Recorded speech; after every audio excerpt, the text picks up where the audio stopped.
Chapter 2, Equestrian Wasteland. What world do you live in? Out here in the real world, blood flows, little pony. Blood flows. Nothingness. My first several seconds outside were a heart-bursting eternity of hoof-pounding terror. The story had been right. All that was outside was a great black nothingness. It surrounded me, suffocating. If I had been able to draw breath, I would have screamed. And then my eyes started to adjust to the darkness.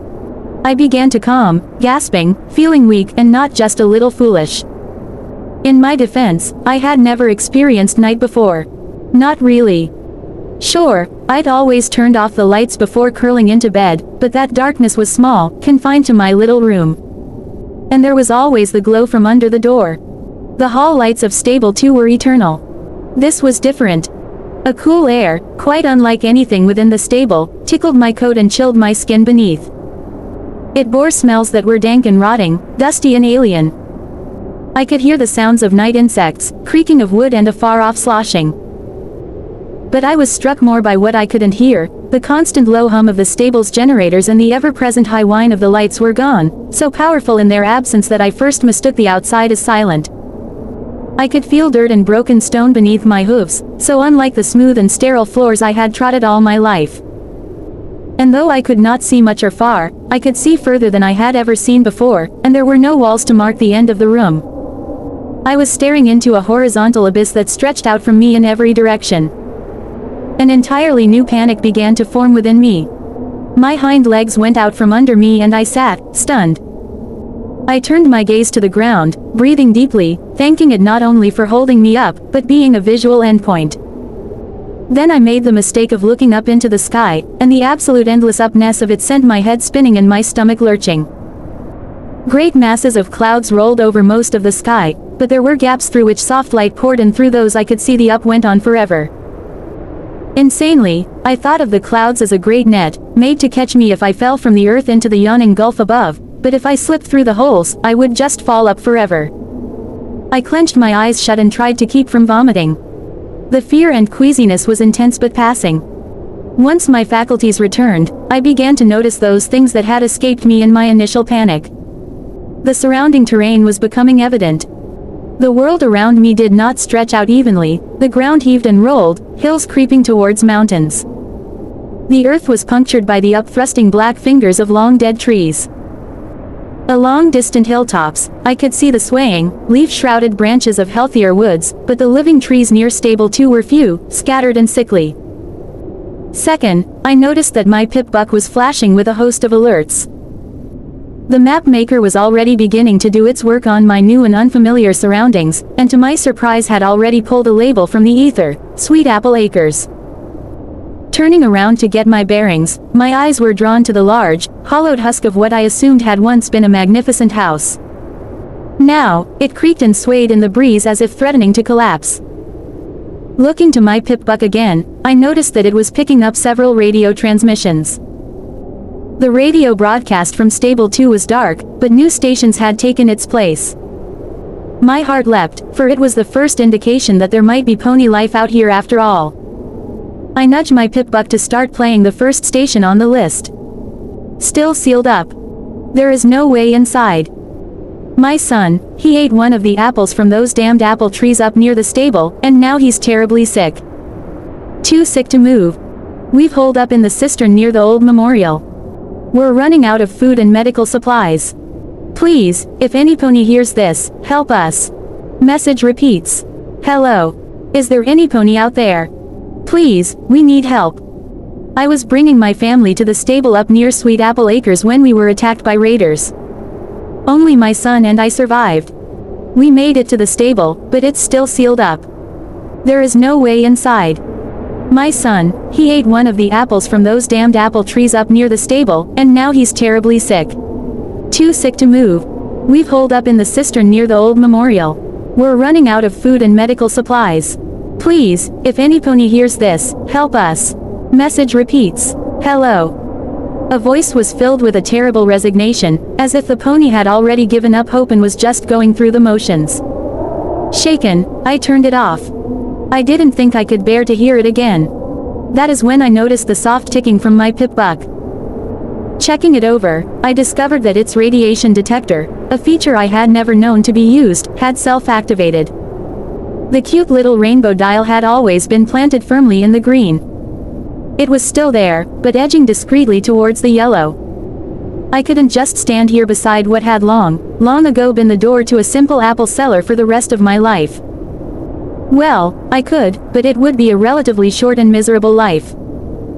A realization was dawning on me. With so many directions to go, what was the likelihood that I would choose the path that Velvet Remedy had followed? Even though she only had a few hours head start, the prospect of finding her was bleak. But I had to start somewhere. And the best chance I had was to get up high and have a look around. The ruins near me rose higher than any of the nearby trees, and the sheared-off roof of its upper tower was probably the best vantage point I could hope for. I closed my eyes, steadied myself, and went inside. What was left of the Sweet Apple Acres building proved sturdier than it looked or sounded.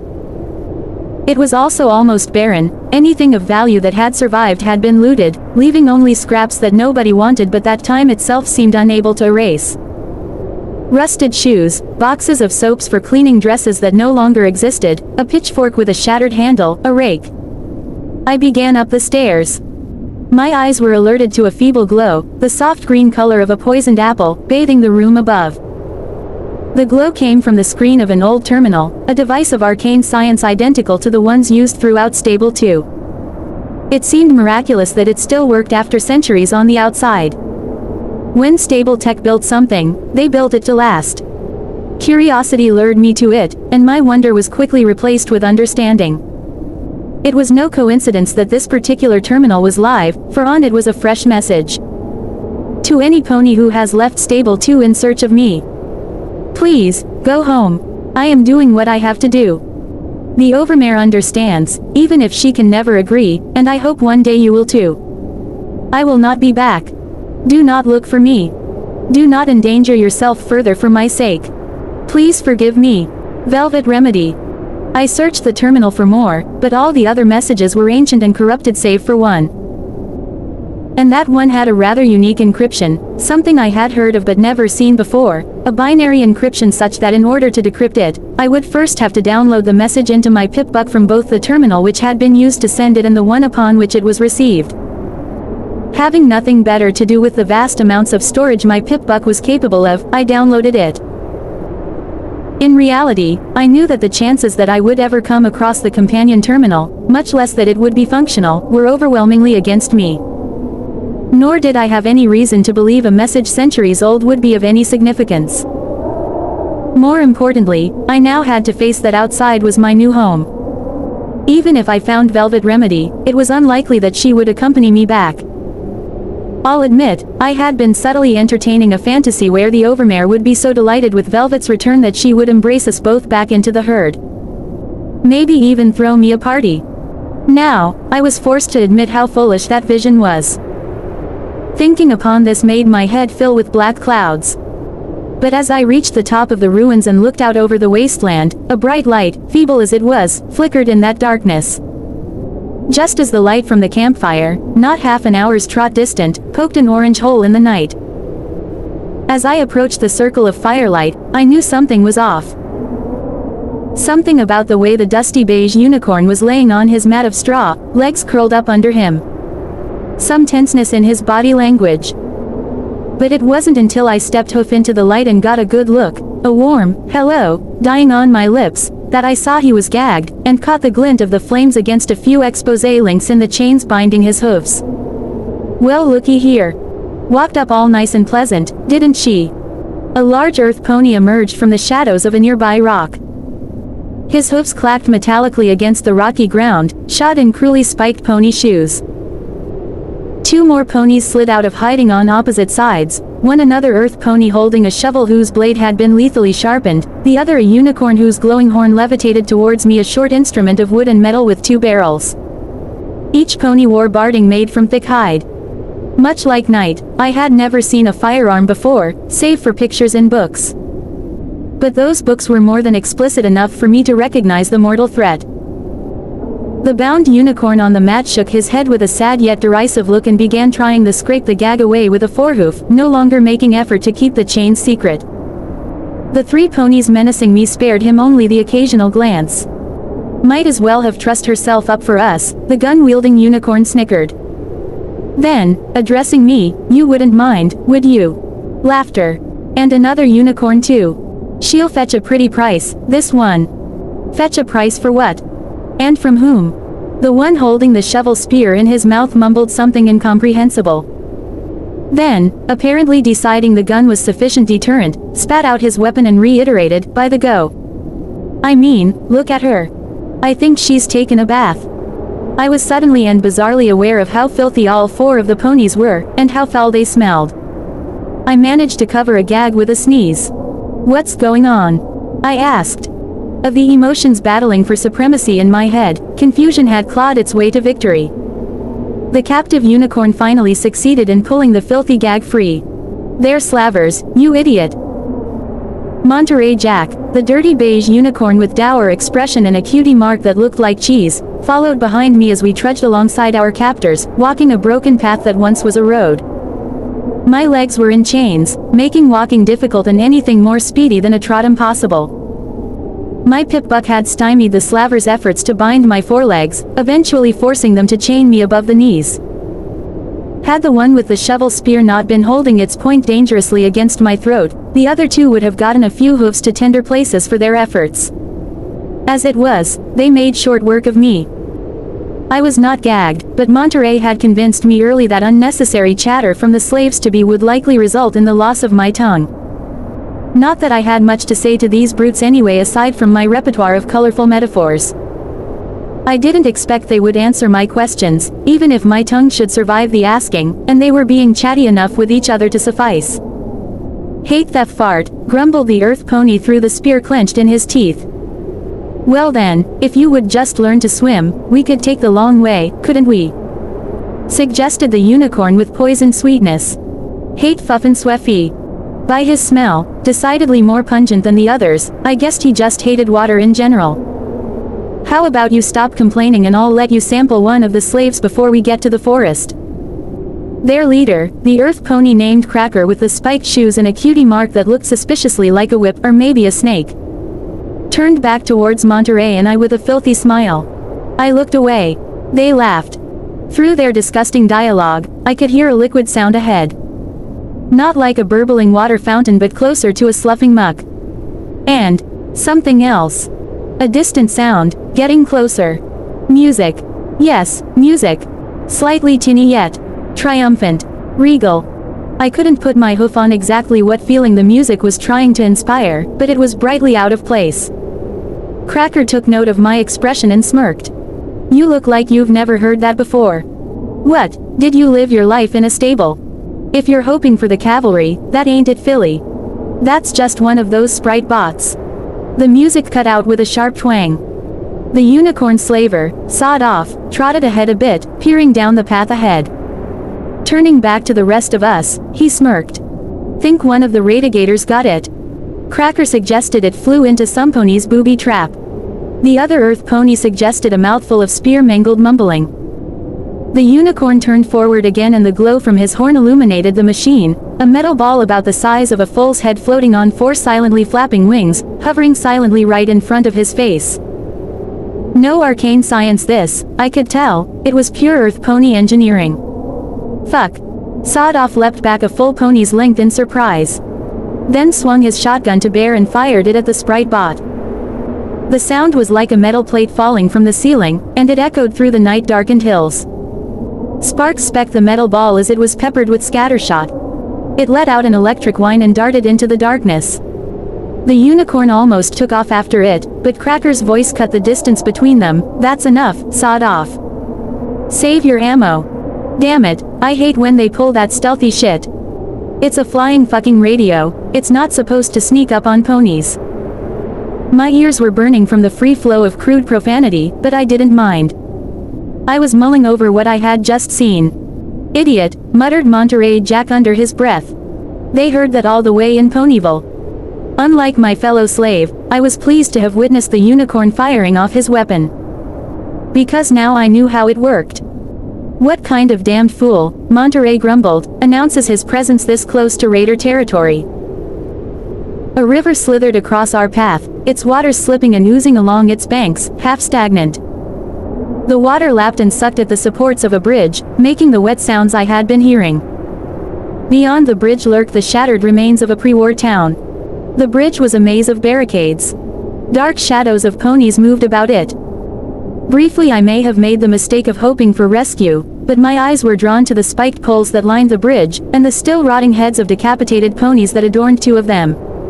I tasted bile. The sight was horrific. "Cager, stay here," Cracker said, finally putting a name to the spear-wielding slaver pony. "Sod off, let's go hear what the toll is this time." Monterey Jack lowered his head and looked balefully towards the bridge. I moved closer to him, following his example, and hoping that I had positioned myself so Cager couldn't see the faint glow from my horn as I slipped my screwdriver and a bobby pin from my stable utility barding. Like all of the slavers' equipment, the manacles on my legs were crude and of low quality. As Cracker and Sawed-Off argued with the bridge ponies, I focused on picking the first lock. I was rewarded with a soft click as it sprung open, releasing my pip-buck foreleg. The manacle fell to the ground with a little thump. HHU. KG's ears had shot up, and now he moved around to see me. Swiftly, I cut the magic, dropping the screwdriver and bobby pin into the dirt, and hoped that in the darkness the slaver couldn't see the change in my chains. "Wuff hu you f foo." KG growled dangerously. The nasty sharp edge of the shovel hovered inches from my eyes. Blam. KG turned abruptly, the spear shovel slashing close enough to my face that I shrieked. The gunshot was from the bridge. It didn't sound like Sawed-Off's shotgun. But the second shot did. It took KG a breath to recognize that crossing the bridge had become a bloody affair. Glowering back at us, his posture threatening, he started to say something. I suspect he was warning us to stay put, but I'll never know. His head exploded, showering me with gore. I stood there, eyes wide, shaking with shock. Blood, warm and sticky, ran down my forehead and into my left eye, oozed into my coat and mane. In the growing list of things I'd not seen before this night, the death of another pony ranked at the top. I blinked, feeling the blood on my eyelid. KG was dead. And I had KG all over me. The urge to throw myself into the river was overwhelming. But I wouldn't get to it like this. Pushed by something more than determination now, my horn once again glowed and I began to unlock the rest of my manacles. I spared a glance towards the bridge, seeing Sawed-Off hunkering down beside one of the barricades as he magically pulled his shotgun open, stuffing in more ammo. 2 shots, I realized. One at the Sprite bot, one just now. 2 shots, and then reload. Closing the weapon, he levitated it up above the barricade and shot blindly into the violent milieu, spraying an already wounded raider pony with scattershot. The pony staggered and fell. Unfortunately for Sawed-Off, the raider behind him had a different kind of shotgun, one that was faster and not limited to 2 shots, that fired slugs which tore great holes in the unicorn slaver's body the moment he looked up to see the results of his effort. I turned away, cringing from the nightmare playing out before me. I focused on the locks. I had freed myself and was beginning to free Monterey when 2 raider ponies trotted off the bridge towards us, stepping over the battle-mutilated corpses of Cracker, Sawed-Off and the raiders they had taken down with them. One of those approaching was the unicorn raider wielding the devastating combat shotgun. The other, an earth pony with a sledgehammer in its teeth. The unicorn was laughing. Not the mean laugh of Cracker, but a crazed laugh that sent chills down the back of my neck. Looks like we got ourselves some prizes. The earth pony chortled behind the sledgehammer as the unicorn looked us over appraising LY. The two were somehow even filthier than the slavers. The unicorn bore jagged scars across her face and flanks, one of them tearing through her cutie mark, several freshly bleeding. The earth pony was hairless and painfully burned over much of her left side. Both wore barding that looked ragged and cobbled together. "Help us," I suggested weakly. "Oh, I'll help myself to you, all right." The unicorn reared up and gave me a kick, her hoof striking hard into my side. Pain exploded and I dropped, gasping. Rearing up again, she brought her full weight down on me. I howled. Near me, Monterey let out a wet grunt of pain as the earth pony gave him a taste of her sledgehammer. Leaving me in a crying huddle, the unicorn also turned her attention to the still chained Monterey. In moments it became clear they intended to beat and bludgeon him until he was another lifeless corpse. And probably not stop then. Hold his leg out. I'm gonna shoot his hooves off. The Unicorn Raider floated the combat shotgun a foot from Monterey's splayed left hindleg, the only one I had freed from its manacle. Ignoring the pain, I leapt up, closing the distance and spinning as I gave a fierce back kick. My hooves connected with the shotgun, sending it flying. It clattered onto the bridge beyond. A moment later, I was levitating the shovel spear at the two raider ponies who stood facing me with gleeful expressions. 2 against 1, and both of them were experienced fighters. The one with the sledgehammer stepped closer, as if eager to see if hammer beat knife. Monterey was on her in an instant, throwing his forelegs over her head, pulling the chain between them across her neck. The sledgehammer fell from her mouth as the raider pony choked. The unicorn turned, surprised by the sudden change in odds. I could have attacked her then, but threatening a pony is much different than actually attacking one. I wasn't sure I had it in me to slash at another pony, to draw her blood. To maim, or possibly kill. The unicorn kicked up the fallen sledgehammer and turned to face me with it, murder in her eyes. And suddenly, I found it easy to thrust the shovel spear forward. I was no longer struggling with following through on a threat, this was survival. Self-preservation is instinctual, it clears away the moral hesitations. And while I did not have the fighting skills of my opponent, I did have an advantage all my own. S.A.T.S. Aided by the targeting spell of my pip-buck, I sent the spear slashing across her knees, hobbling her. A second slash, this time across her face, relieved her of her weapon. The third would be a killing blow. Except I wasn't ready to do that. Not yet. Instead, I swung the spear around, cracking her across the head with its handle, hard enough to splinter the wood. The Unicorn Raider fell at my feet, unconscious. I looked up. Monterey was standing, chest heaving, over the body of the Earth Pony Raider, the life choked out of her. He was staring at me quietly. Then finally raised a forehoof, only for the chain to clank tight before he had it more than a few inches off the ground. Oh. Dropping the shovel spear, I turned on the light of my pip-buck and searched about for my screwdriver. I had lost the bobby pin, there was no chance of finding it in the dirt at night. But I had more. Once we were both free, Monterey limped slowly over to the bridge. A moment later, he returned, his horn glowing a gentle beige. Sawed-off's shotgun followed him. Before I could react, he aimed it at the head of the unconscious Unicorn Raider and fired. Her blood began to seep across the ground towards my hooves. I watched in stunned silence as he turned and began prodding at the bodies, tugging items from them. Finally, I found my voice. "What are you doing?" He looked at me as if I was stupid. "Checking to see if they have anything valuable on them. With luck, food." I nodded, watching him move to the bodies at this end of the bridge. Looting the bodies of the dead felt wrong, but a cold, rational part of me murmured that it was a qualm I would have to get over in order to survive. And imagine how embarrassed I'd be if I starved to death out here because I'd been too shy to check a dead pony's bag for a pouch of oats or a can of old applesauce. I moved a bit further down the bridge. I looked over the body of a dead raider pony, his face bloody and torn from Cracker's pony shoes. I started to go through the pockets of his barding, but my stomach rebelled, and I flung myself to the railing, heaving my lunch into the foul river below. A large break in the clouds brought a soft and silvery light to everything, and I could see my reflection in the water, still covered with Keiji's drying blood. Then I saw Sawed-off's shotgun hovering in the air behind my head. "I'll be taking what you have too," Monterey Jack informed me with a bored drawl. What? I turned slowly to see him standing on the bridge, bathed in moonlight, his horn glowing a soft beige light. The shotgun floated between his, pointed at me. But I just saved you." "Yeah. And for that, I'm not going to kill you." His eyes narrowed. "Unless, of course, you do something stupid right now. But I just saved you." "Aren't you top of your class?" he said snidely. "We should work together. Travel together." Monterey snorted. "And split our limited provisions.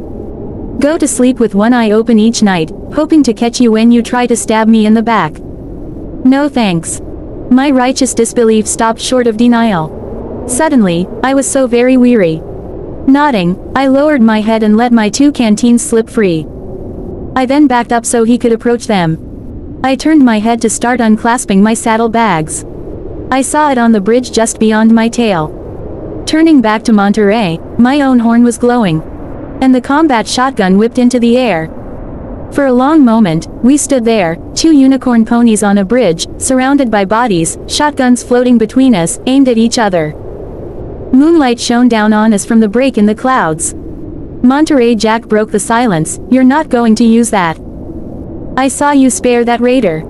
If you couldn't kill a pony like that, you don't have it in you to kill me." I narrowed my eyes. "I'm a quick study." He huffed, but didn't move. "Do you even know how to use that thing?" I forced a smile across my face. "Do you know that you only have 1 shot left? And judging by the sprite bot, that gun is in such poor repair I'll survive being shot with it." "Will you survive being shot with this as many times as I can move the trigger while you try to reload?" Monterey Jack took a step back. And with that falter, my smile was no longer forced. "And I'll be taking my canteens back." Ponyville. I wondered just how my pip-buck knew the names of places before I did. It even named the wreckage of a building that I had just slipped into.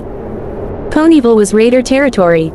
I just hoped this place, this Carousel Boutique, was not crawling with them. Monterey Jack and I had barely parted ways when the railing of the bridge exploded next to me. A sniper. The same pony, I presumed, who had turned Keiji's head to applesauce. I fled into the town, keeping to what cover there was. Few of the buildings were intact enough to hide in. This was the closest. Fortunately, I was alone. I waited for nearly an hour, curled up in a shadow near the door, but the sniper pony seemed uninspired to follow me. No, he could just wait until I came out. Fatigue washed over me. I had stayed up all the night before, and this night's events were a strain on both body and spirit. My muscles were weak and achy. My body hurt from the kicks I had taken. I felt emotionally played out. I needed to sleep. Sleeping here was probably a horrible idea. If I woke up at all, it could be in the hooves of slavers, raiders, or possibly worse. But going back outside, finding someplace better, it just wasn't on the table. I was in no shape to test my wits against the sniper pony again. Carousel Boutique was quite similar in condition to the building up at Sweet Apple Acres, only the looting was more destructive. The walls had been painted with crude images of violence and cruder swear words. A pile of torn-up cloth rotted in a corner, smelling foul, like ponies had urinated on it repeatedly. There were 2 beds, one of which was stained deeply with blood and probably more vile things. The other was smaller, a fool's bed, nothing but a mattress on a crushed frame. In my state, I felt it would do wonderfully. The Carousel Boutique offered 2 more treasures, a locked chest and another terminal, identical to the one at Sweet Apple Acres. This one too was still functional, again to my surprise. It was locked. Slipping out my access tool, I went to work. These terminals were crafted by some of the same ponies who later made the pip-bucks, and the encryptions and locks were similar enough that my tools allowed me to get partway through the security. What remained was a puzzle, finding the password within strands of code that my access tool laid bare. In my fried mental state, it was probably a small miracle that I was able to parse the code and find the password. Or possibly not. The password was, Apple. I laughed aloud, catching myself when I heard the volume of my own voice in the stillness of the decrepit boutique, as I realized that, beyond all realistic chance, this was the computer that the message had been sent to. With an unwarranted feeling of accomplishment, I downloaded it, and let my pip-buck do the rest. H had damaged the recording, but there was enough audible for me to recognize that same female voice, kinda sweet and with an odd accent, that had many hours before revealed to me the code that lead me out of my old life and into this new and horrible one. Special instructions for stable 2. That's Moo family down there. Until the poison is gone from up here, that door doesn't open for any pony.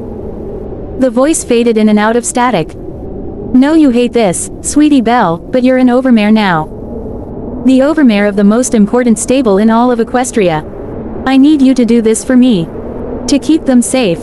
Best friends forever, remember. The sound file died with a whimper. I had been right, there was really no value in a 2-century-old message. I left the chest for the morning, curled up, and went to sleep.